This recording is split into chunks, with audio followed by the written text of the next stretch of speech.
In the beginning of this week's Parsha, in Parshas Pinchas, in the end of last week's Parsha, the students of the Baal Shem Tov bring down a teaching from the name of the Baal Shem, the name of their teacher, that Shemaiti Memori, it's brought down in the Toldos, in the Degel Machan Ephraim, Xenos Pasim, and Tzafos Paneach, it's brought down in many of the Svarim, many of the holy books, that they heard from their teacher, the Baal Shem Tov, that said that all the wars in the world, in Kol HaTzaros, sometimes he said in the name of the Ramban, that all the wars in the world occur because Malchus is not in unity, is not in yichud with its beloved.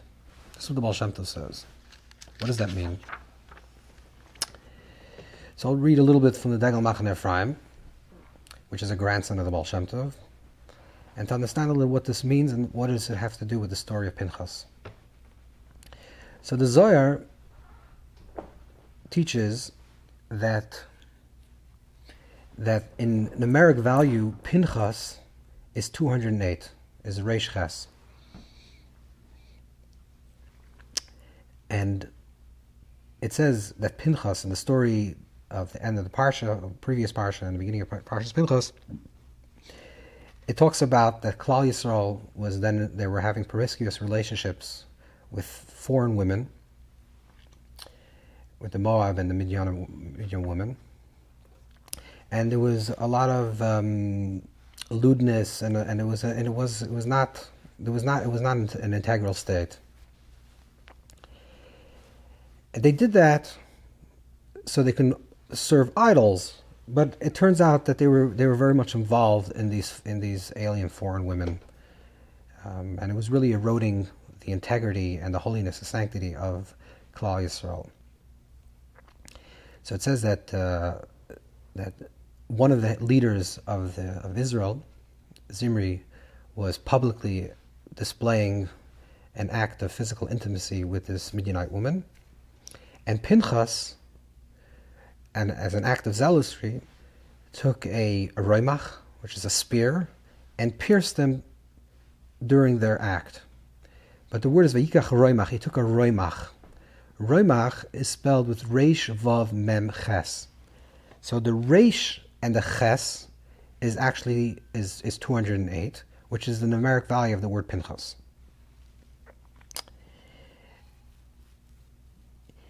The Zohar says that Pinchas saw a mem poireach. He saw a mem that's floating in the air.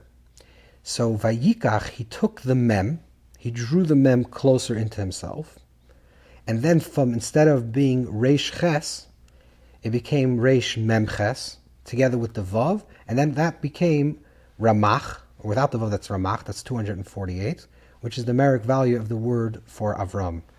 So Yitzchak, which is also the numeric value of 208, Pinchas is connected with Gevurah, which is Yitzchak, 208.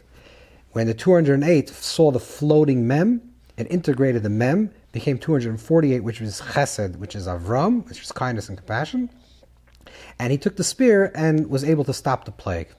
This is what the Zohar says, which is a little cryptic. So the Baal Shem Tov teaches like this, that mem represents Malchus. Malchus represents the reality of creation as it is. The barometer or the spiritual temperature of creation is the Malchus of the world. If you want to know what the state of Malchus is, what is the state of the divine? Malchus is the divine indwelling within creation. What is the state of Hashem's presence within this world at this present time? You just have to look at the world. Whatever is going on in the world at this present time, that's the state of Malchus. Sometimes Malchus, which is the divine indwelling, the presence of Hashem in this world, is in a state of elevation. Malchus is connected with its beloved, which represents its transcendence, and therefore there's a perfect harmony, and the world is in a proper state. And sometimes Malchus falls, and the world is not in a positive state. I'm just giving a few structures, and then we'll try to understand how we try to understand this on a deeper and impersonal level. So Malchus is the way the world exists as it is. So when Pinchas sees war, or he sees promiscuity, He sees lewdness. He sees that there's an erosion of society. People are not acting in a proper and a holy and in a harmonious way. So he knows that Malchus is in a fallen state. Malchus, the world as it is not the way the world as it should be. So what Pinchas does is he asks himself, where is the Malchus in his own life? Where is the Midos? Where is the attributes in his own life also in a state of falling? And he looks in his own life, and this is the way the Baal Shem Tov, he understood this from himself. He understood that Klal Yisrael, the people of Israel now, are not experiencing their emotions in a correct manner. What is the emotions in a correct manner? So Malchus is the manifestation of all the emotions, and then there's the correct manner of the emotions. Chesed, in its correct form, is kindness, is goodness. Chesed, when it's not in its correct form, is an over and abundance of kindness or giving that's beyond the capacity or beyond the will or the desire of the receiver. In a very cryptic statement, the Torah actually says that it's very hard to say these words, but the Torah says that God forbid, a person that rapes someone rapes somebody. It says, the Torah's phrase is ki chasadu. It could be an abomination, but it can also, literally, if it's read, it could be because it's a chesed. What does it mean that it's a chesed? Because when a person, God forbid, has a desire to give, that desire to give, not God forbid, the desire to give is a positive thing. When is the desire to give a holy thing and a correct thing and a moral thing and an ethical, is when the receiver wants to receive what's being given. So if you have two people in a relationship and one wants to give in the relationship, give of themselves, let's say the male wants to give of himself or the female, but usually it's the dominant nature of the male to give in physical intimacy. That's what actually occurs physically. So the nature of the male is to give. The nature of the female and the will of the female and the consent of the female is then to receive that giving. Then it's consensual, and that's a holy that's holy intimacy in a healthy relationship between a husband and wife. That's a very positive thing. That's the holiest thing in the world, because the giver is giving, and the receiver wants to receive, and then the receiver becomes the giver, and the giver becomes the receiver, and they reach a perfect state of harmony. That's when Chesed is in its proper state. When is Chesed not in its proper state? When a person has a desire to give, to express, but doesn't take into consideration what's being received. The person says, I don't really care, God forbid, if this recipient of my act, wants to receive my act or does not want to receive my act. I need to give. That is, God forbid, that's the idea of rape. And that's why it's chesed, it's unbalanced. It's a full form of chesed. It's an expression of giving without the proper balance of gevurah, without the proper balance of restriction. And the same thing every single midah, the same thing every single attribute. Every single attribute, when they're in a perfect state, is when they're in harmony with the other attributes. When there's harmony between chesed and gevurah chesed and rachamim and tiferes and netzach and netzach, when there's a perfect harmony between these midos, then the flow that comes down into this world, into the malchus of the world, which is into the manifestation of the divine presence in the world, will be revealed in a holy and a harmonious way. So when people are in relationships, in very simple language, when people are in harmonious relationships with each other, in perfect harmonious relationships with each other, then the divine presence actually rests. Hashem's presence rests when the shalom ba'olam, the kli l'machzik bracha is shalom, the vessel that receives Hashem's blessing is peace. When there's harmony between people, that's when there's a revealing of malchus in this world in its perfected state. When will malchus be risen to the highest perfection? Yakim lanu sukkahs davan hanifelas. The fallen sukkah, the fallen malchus will rise to its perfect state. That's in the time of Mashiach, when the world will be in a perfect harmony with each other. There'll be loy rav, loy muchama, there will be no war, no strife. That will be in its perfection. So Pinchas sees that malchus is not in a perfect state. The world and that world that they were living in, Klal Yisrael with the women of Midian, the women of Moav, were not in a perfect state. There was a promiscuity, there was a lewdness, there was a erosion of this perfect harmony of sacredness in the community. And people were just a lot of testosterone, a lot of different types of energy that was flowing, but not in a proper manner. Pinchas then looked at the world at large and then looked inwardly. And he saw that the reason for that is because chesed was out of balance. There was a lot of chesed and there was no gevura. So Pinchas takes gevura.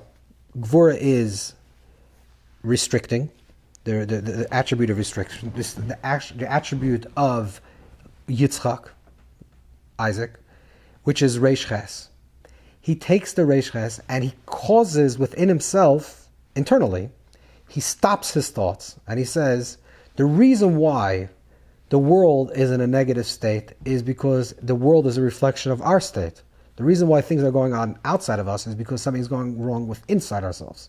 So he creates Gvura to his Chesed, which means that he creates a proper, balanced Chesed. He sees that the Mem is floating. The Mem is also death, Mavis. It's Malchus, a state where Regla Yardis Mavis, it's the state of Malchus, which is in a fallen state. He sees the Malchus is falling. He internalizes that question and says, what's wrong with me? What's wrong with Klal Yisrael at this point that everything is going astray? He says it's because there's a lot of chesed with no gevura. He takes the reish ches, which is gevura, he ties it to the correct manner of chesed, then it becomes ramach, 248, which is the numeric value of the word of Avram, and which is perfect chesed, and when he creates perfect chesed, he's able to do an act of gevura, an act of restriction, or an act of power, and actually kill Zimri, and stop the plague. Because when the world was in a non-balanced matter, he had to go to the extreme other situation in order to create the proper balance. Let's tie this into actually practical life. When we look at around the world and we see what's going on in the world, and we see that the world is in strife and in struggle and there's wars and there's uncertainties, we have to understand that everything that's occurring in the external world is a reflection of what is occurring in our own personal world. Olam Katan Za Adam, the Olam Katan, the small world is the human, which means that whatever is occurring in our own life is then reflected outside of ourselves. And that's really the question that we have to ask ourselves. When we see things that are going on outside of us, what does it represent that's going on inside of us? If we see that the state of the world is in an uncertain and unbalanced, and there's battles and wars and issues, we have to ask ourselves, what is it in our own malchus, in our own manifestation, the way we manifest ourselves in this world? Where is our own malchus also pereach ba'aver? Where in our own world is our malchus, is our manifestation just floating, not in proper harmony with our midos? What does it mean that our malchus is in a proper harmony?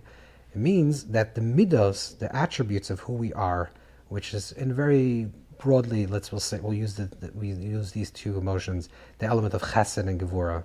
Where is it in our own life that our chesed is extreme and doesn't have balance with gevura? And where is it in our own life that our gevura, which is our discipline and our order, is so restrictive that it has no openness and no love and no chesed, no kindness, no giving?